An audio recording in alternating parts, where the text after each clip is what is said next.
世界卫生组织 WHO 表示，全球每礼拜有关有1700个人得到新冠肺炎死亡，因为即马高风险族群有去注意放射的是愈来愈少啊。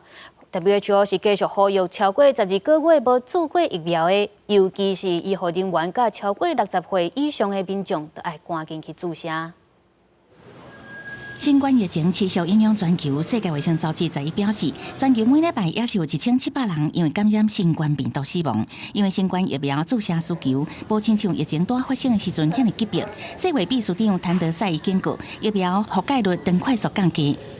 If you get infected in 1 year, you may have immunity against that particular variant, but 1 or 2 years down the road, if the virus has evolved enough, you may be susceptible again to infection. 2019年底发现新冠病毒，到2023年5月，谭德赛宣布袂阁是国际公卫紧急事件，已经过3年外。根据 WHO 的通报，新冠病毒总人数超过700万人。不过，一般认为实际感染死亡人数比这个数字较侪，而且数据阁显示，高风险族群疫苗覆盖率等快速降低，尤其是医疗相关工作人员，也甲60岁以上的民众。